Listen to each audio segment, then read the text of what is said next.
જમવાનું લાયા? હા દાદા. થોડી વાર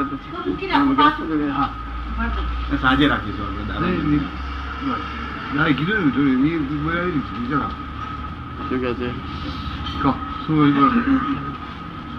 તમે પરમ દિવસે કહ્યું હતું ને દાદા કે વ્યવસ્થિતમાં હાથ ના ગાલીએ તો કેવળ જ્ઞાન સુધી જવાય. તો વ્યવસ્થિતમાં હાથ ગાલ્યો ક્યારે કહેવાય અને ક્યારે ના ગાલ્યો કહેવાય એ બરાબર સમજણ નથી પડતી હજુ દાદા. આપણને એલિવેટ ના થાય, ડિપ્રેશન ના આવે ત્યારે વ્યવસ્થિત હાથ નથી ગાલ્યો, થઈ ગયું. રિઝલ્ટ થી કહો, રિઝલ્ટ થી કહો, એના રિઝલ્ટ થી ટેસ્ટ થી રિઝલ્ટ એનું ટેસ્ટ છે. કશું આપણને દખલ ના થાય ત્યારે આપણે જાણ વ્યવસ્થિત માં ચાલે છે. નહીં પણ અમારા સવાલો તો દાદા અમારા જૂના વિચારો, જૂના કાર્યો તો આવવાના જ ને. અમારા જૂના ડિસ્ચાર્જ કર્મો, ડિસ્ચાર્જ ભાવો તો આવવાના જ ને. એ આવે પણ વ્યવસ્થિત છે, અવ્યવસ્થિત નથી ને. અવ્યવસ્થિત નથી ને. આવે ત્યારે લખો ન થવો જોઈએ કઈ. આ તો અમારે તો શું થાય કે ગમાને અમે ગળે વળગીએ છીએ અને અણગમાને લાત મારીએ છીએ. પ્રોબ્લેમ એ છે ને દાદા, મુખ્ય પ્રોબ્લેમ એ છે ને અમારા દાદા કે ગમાને આ જાય ગળે લગા દે એમ કહી દઈએ. એટલું સહેલું નહીં પાછું, સહેલું નહીં પાછું. અમાને તો વાંધો નથી પણ અણગમો તો પાછો અણગમો કન્વર્ટ થઈ જવાનું ને. ગમો અત્યારે કે અમુક જે ગમો છે એ પછી અણગમો તો થવાનો જ ને. એ તો થવાનું. સંજોગ આ મિથ્યાત્વ છે કે સત્ય છે એનો ટેસ્ટ શું રહે? મિથ્યાત્વ અને સત્યનારાયણ તો આવે ને. મિથ્યાત્વ એ દ્રષ્ટિ આવડી છે ઊંધી. હું ચંદ્રકાંત ભાઈ છું, અનબેન ભાઈ છું, અને મામા છું, એ બધી દ્રષ્ટિ છે. એ દ્રષ્ટિ હું શુદ્ધાત્મા છું. એ મિથ્યાત્વ ગ્રહિત મિથ્યાત્વ હોય એટલે મનુષ્યમાં આવ્યા પછી ગ્રહિત મિથ્યાત્વ હોય છે. જો ગ્રહિત ના હોય ને તો મોક્ષ જવા માટે કોઈની જરૂર ના પડે. બહુ ગ્રહિત એટલે એમ કે પકડેલું છે એ રીતે કહો છો તમે કે વાને શીખવાડ્યું તે એ ફીટ કર્યું, વાને શીખવાડી દે ફીટ કર્યું, વાને શીખવાડી દે ફીટ કર્યું, ગ્રહણ કર્યું બધું જે સમીક્ષા છે. બધું ગ્રહિત મિથ્યાત્વ જ્ઞાની વગરનું સાંભળીને એક્સેપ્ટ કર્યું છે. જ્ઞાની સિવાયનું બધાનું સાંભળીને એક્સેપ્ટ કરતા રહે. સાંભળવું તો બધાનું પડે ને. હા, એ ગ્રહણ કરતા રહ્યા. શક્તિભાઈ કહ્યું કે જ્ઞાની સિવાયનું બીજાનું સાંભળીએ અને ગ્રહણ એક્સેપ્ટ કરીએ એને ગૃહસ્થ મિથ્યાત્વ કહ્યું. હવે જ્ઞાની સિવાય બીજાનું સાંભળવાનું તો સંજોગો રહ્યા જ કરવાના ને. સંજોગો તો રહ્યા જ કરવાના ને. સાંભળવામાં વાંધો નથી, શ્રદ્ધા દે આપવામાં. ગ્રહિત કરવાનું શ્રદ્ધા સાંભળી નીકળી જતો હોય તો વાંધો નહીં. આ કે છે એમ જ છે માનવામાં શ્રદ્ધા દે. શામાં ભણું છું હવે તું? 11મી માં. તું કોણ? માસ્તર શીખવાડતા નથી બધું? કેમ? દાદા ગઈકાલે કહે છે કે આવતીકાલે મારો જન્મદિવસ છે તો મને મંદિરે ના લઈ જશો કે છે. દાદા ભગવાન પાસે આવીશ કે છે. મંદિરમાં લઈ જશો નહીં આવું કે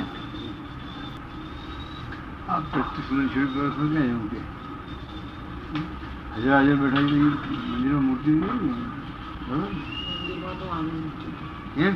અરે વાહ, બધું છે.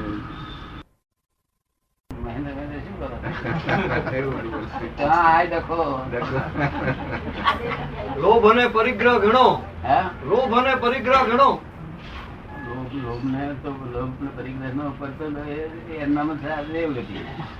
લોભ હોય ત્યારે લોભ પણ ત્યાં આવે. અતિશય લોભ અને પરિગ્રહ લોભ નો દે એમ પણ તે પાછો માને પાછું છોડે નહી. પાછો ડખો અહીં મારાથી મોટો તે સહન થાય નહીં.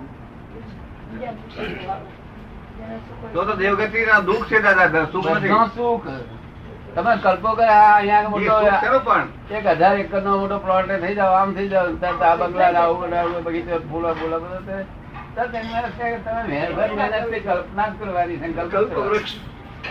પણ આકુરતા વ્યાકુરતા દાદા હોય ત્યાં પછી ગમે તેવું હોય ને તેથી શું સુખ મળે? પછી ત્યાં કસાય હોય ત્યાં સુખ કેવી રીતે મળે? તો એ સમજણ તો મનુષ્ય ભાવમાં આવે એવું છે. એને શું ખાવા જોઈએ છે? એના ભૌતિક સુખો જોઈએ છે. હા એ કંટાળે છે પછી શું કરે? પણ આ એ છે તે પોતાની બેડી છે ને. સોનાની બેડી છે. આકુરતા વ્યાકુરતા ના હોય એનો શું કહેવાય? હા એટલે તો કહું છું કે આપે કહ્યું સ્વર્ગમાં બહુ મોટા સુખ છે તો પછી સુખ ગણાય કેવી રીતે આકુરતા? ભૌતિક સુખ હોય તેના માટે તો આ સાધુ બધું એના માટે બનાવ્યું જ નહીં. આ ભૌતિક સુખ ભોગવી શકે છે કે સુખ આપણે સુખ ની વ્યાખ્યામાં આવતું નથી. તમારી વ્યાખ્યા ના આવડે. મારી વ્યાખ્યામાં તો બધા મને સુખ લાગે દેખાય જ નહીં. મને પણ નથી લાગતું. મને નથી લાગતું. આપણે નથી લાગતું એ તો બરોબર છે. મને નથી લાગતું. એવા છે કે જે આ ભૌતિક સુખ ને સુખ માનતા નથી એવી રીતે દેવોમાં કેટલાક દેવો એવા હશે ને કે જે ભૌતિક સુખ ને સુખ ન માનતા હોય દેવો હશે ખરા કે નહીં? અહીંયા મનુષ્યમાં એવા લોકો છે ને ભૌતિક સુખ છે ને અહીંયા આપણે બધા માનીએ જ છે ને કે ભૌતિક સુખ ને સુખ નથી માનતા. આપણે નથી માનતા. જ્ઞાન આપ્યા પછી પેલું જ્ઞાન એની જ વાત છે. એની જ વાત છે. પેલું ચાખ્યા પછી પણ પેલું ચાખ્યું ના હોય ત્યાં સુધી પણ જેટલા છે અહીંયા અમુક જેટલા છે એવા દેવમાં હશે કે નહીં? એકે નહીં. આ દેવમાં ખરા સમકીર્તિ. હા એ અમુક બધા અમુક હશે ને. સમકીર્તિ દેવો ખરા. સંકેત દેવો જે ખરા ને આપણના જે ચાર અહીંયા ત્યાં હશે ને એ લોકો. ખરા. હા તો સારું. એવા તો નરકના જીવોમાં પણ સમકીર્તિ હોય છે. એ લોકોમાં દરેક જાતનો રિઝર્વેશન છે. જેવું તમે કરો એવું રિઝર્વેશન આપી આવે. એ સમકીર્તિ દેવો પણ હોય ખરા. સમકીર્તિ નારકી પણ હોય છે. હા. નાખી દો. નારકી ના જીવો દેવો નરકમાં સંકેતની જગ્યા રિઝર્વેશન હોય છે. હા નરકમાં સમકીર્તિ હોય. આ શ્રેણીક રાજા કારણ કે ભાવમાં નરક ગતિ બંધાયા પછી સંકેત પ્રાપ્ત થયું. હા. એટલે સંકેત જોડે રહે ને દેવગતિ નરગતિ પાસે. મનુષ્યમાંથી મરી અને કોઈ પણ યોનિમાં મનુષ્ય થાય, કોઈ પણ 5 ભરત 5 ઈરવત ને 5 મહાયુદ્ધ ક્ષેત્રો હા. એ 15 કર્મભૂમિમાં મનુષ્યમાંથી મરીને જો કોઈ જીવ મનુષ્ય થાય તો મિથ્યાત્વી પણ જ જન્મે. સિવાય કે એને નો બંધ પીડા પછી જો સંકિત થયું હોય તો સમ્યક તો સાથે લઈને જાય. જાય. જ્ઞાનિક રાજાને શું થયું? હા શ્રેણીક રાજાનું એમ જ છે અત્યારે નરકમાં છે. સમકીર્તિ નરક. હા. પછી આ સંકેત થયું ભગવાનને. પછી એ ચોટી પડ્યો ભગવાનને કે સાહેબ આપ મળ્યા રહેજો, મને જો નરક જવાનું હોય તો મને રસ્તો બતાવ્યો કે છે તે બધા રસ્તા બતાવ્યા. બધા રસ્તા મેં ફેલ ગયા. તો ફેલ ગયા રસ્તા. હા. કપિલાદાસી નાથે દાન દેવતા આવ્યું. કંઈક સવારે પુણ્ય થયો કસાઈ વાળા પાસેથી આજે કસાઈનું બંધ કરાવી 1 દિવસ માટે.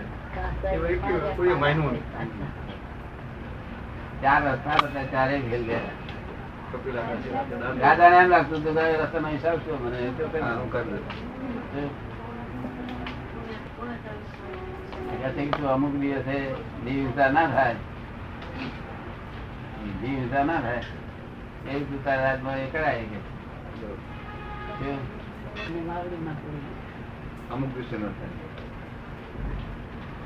એને જે કસાઈઓ હતા તેને શું કર્યું? બધા કસાઈ ખેલાડી એક જ કસાઈ જે કાળસૂર્યો કસાય એને ઊંધે માથે લટકાયો. કૂવામાં. ઊંધમાં લટકાયો. ઊંધે માથે એમ કે નો મારે આ જે બંધન કૂવામાં લટકાયો. હા. એટલે આ કે કોને મારવાનો છે? ત્યારે કુવાની અંદર સુધી આમ પાડો ચીતર્યો પાણી અંદર. ત્યાં. મારી આટલી બધું હાથ આવી ગયું. આવી રીતે હિંસા કરી કે પૂછજો નહીં કે પૂછતા પેલે કે આ કર્યું. મને તો ભલે ગમે તે ત્યાં જ ના પડે. ત્યાં ન પડે.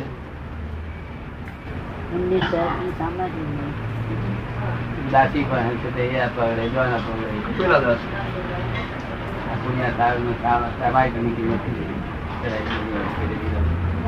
એવું આ તો ભગવાન તો બધું ભય કહી દીધું ચાલે જ ને. પણ પહેલા તીર્થન કરતા છે તેથી લખ્યું ને વ્રત નહીં પથખાણ વ્રત કે છે વ્રત નહીં પછખાણ નહીં. નહીં ત્યાગ વસ્તુ કોઈ પ્રાણિક તીર્થંકર થશે આનાંગ સૂત્ર જોઈ લો. બરોબર છે. એ જ અપવાદ માર્ગ આ છે. શું છે? એ જ અપવાદ. મૂળ અપવાદ માર્ગ ભરત રાજા હા કે 13 રાણીઓ લડાઈ સાથે એ અક્રમ વિજ્ઞાન આપ્યું તેમને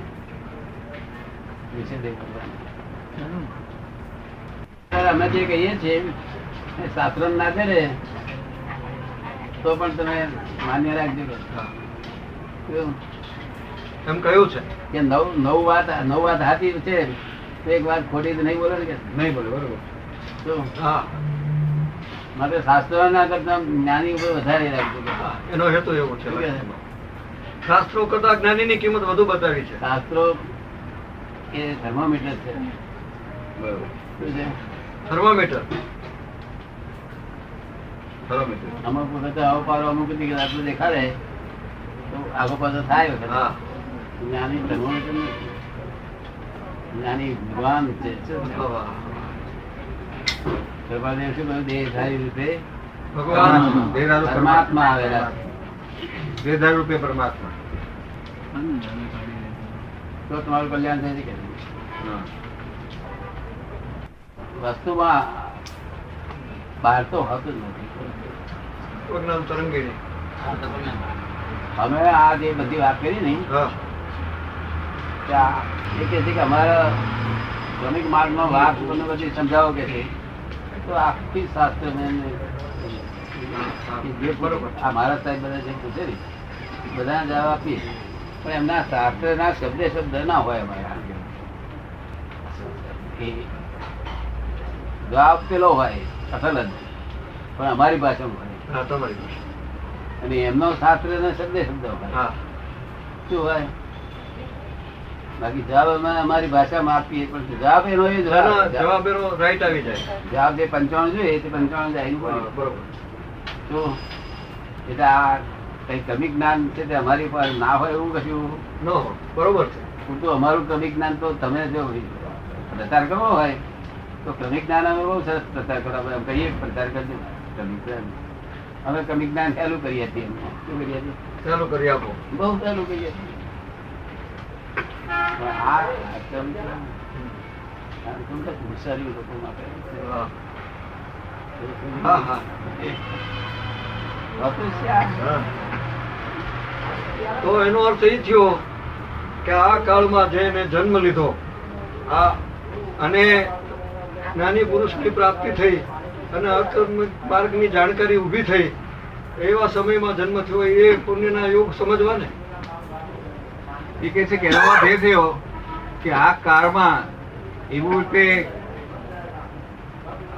જ્ઞાની પુરુષનો જો યોગ થયો તો પછી એવા જેને યોગ થયો જ્ઞાની પુરુષનો એ લોકો પછી બહુ પુણ્યશાળી અક્રમિક માર્ગની જાણ કરી. પુણ્યાનુબંધી. પુણ્ય કેવું? પુણ્યાનુબંધી. હું અહીંયા આગળ દારૂ પીતો આવે ને મસ્ત દારૂ પીતે ના આવવાના. તમારે દારૂ જોડે કેટલો ઝઘડો હોય ના જગત ને હા, ઘણો ઝઘડો હોય. અને સાધુ છે આટલા રીતે ચોખ્ખું ના કહે છે ને કે દાવડીયામાં કઈ પહેવા ના દેશો. એનો છુટકારો ત્યારે થાય. જ્ઞાની પુરુષ મળે ત્યારે થાય. હે? જ્ઞાની પુરુષ ભલે ત્યારે થાય કે છે દાવડીયા હોવું આવવાના. અહીં એ લોકો પણ આવે. હા, કારણ કે દાવડીઓ કાયદો સરસ પાવે અમારો આજ્ઞા. અમે એ દાવડિયા ઉપર છે પીને આવ્યો હોય તો બે પાણી માટલું પાણી રેડી ઉપર શું થઈ જાય? દારૂની અસર નીકળી જાય. પછી એ શું કે આપણને સાહેબ નઠારો માણસ છું હું. મને કઈ મારું કઈ બુજે, મારું કઈ કલ્યાણ થાય, એવું બધું મોક્ષે પહોંચું, એવું મારી કઈ કૃપા કરો. હું કશું સમજતો નથી, જાણતો નથી, નઠારો માણસ છું. આવી હાલત ના કરે જ્ઞાની પાસે. એને જ્ઞાન શું આપે? મોક્ષ આપે. જ્ઞાની તો કૃપાળુ છે, એટલે એમને તો એ પણ સરખા છે ને એ પણ સરખા છે. એ કહે છે જ્ઞાની તો કૃપાળુ છે, એને તો આ પણ સરખા ને તે પણ સરખા, બધા સરખા જ ને. આ તો દુનિયામાં જ ચાલે નહીં. ના પેલું ન ચાલે. સારું જ્ઞાન તો કોઈ જગ્યાએ ચાલે નહીં. આ એકલું જ અક્રમમાં જ ચાલે.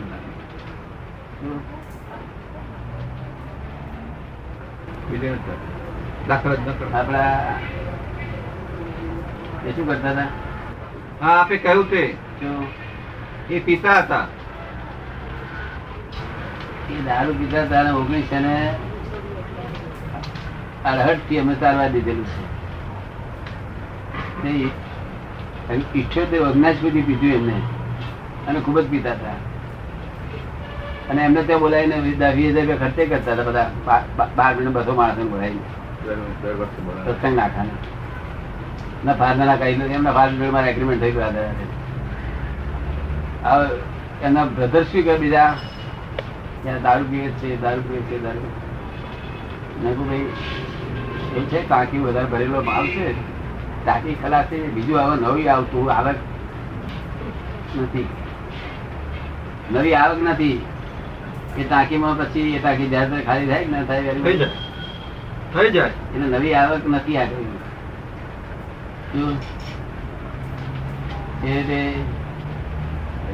એમને ના આશીર્વાદ થી જબરદસ્ત વિધિઓ મૂકેલી ના છૂટી. ભલભલા બધા છૂટી ગયેલા. કેટલાક માણસો આડ્યો હતી દારૂ છૂટી ગયેલા. તે દિવસથી બંધ થઈ ગયેલું આખો દારૂ. કાયમ નો દારૂ નહીં દર્શન કર્યા ને તેથી અમની પર વિધિઓ મૂકી તો ને મને લાગ્યું આ કઈ અજાયબી છે. પણ મારા તરફનો જે એનો પૂજ્ય ભાવ, જે નિરંતર નિધિ ધ્યાસન એક ક્ષણ છૂટે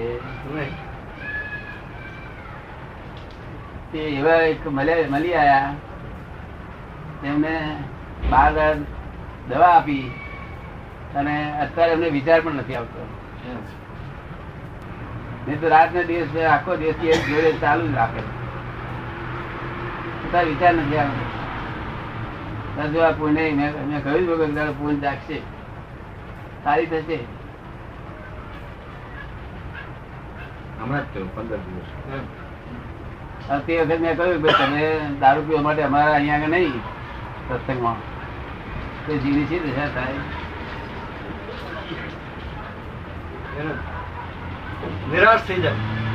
નિરાશ થઈ જાય. છુટકારો ન થાય ને, એનો ક્યારે પણ છુટકારો ન થાય. ના ના, ઉપરથી હમાવારીઓ હોવું થાય. હમાવારીઓ થાય ના થાય? હમાવારીઓ થઈને આપણને નુકસાન નથી, એને પોતાનું બંધન વધારે. એનું બંધન વધે. આપડે તો દારૂડિયા બધી જતા લોકો ભેગા થઈ જો ભગવાન ભાઈ ના આવે ને આચાર્ય મહારાજ આવેલા, સાધુ આવેલા, જૈનાચાર્યો જ્ઞાન લીધેલો, જૈન સાધીજીઓ જ્ઞાન લીધેલો.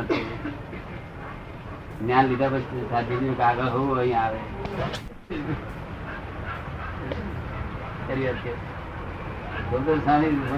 જાતને સરળ નીકળ્યા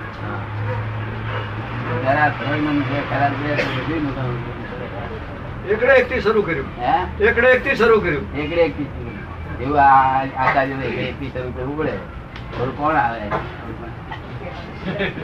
જે થવાનું સિદ્ધ થઈ ગઈ.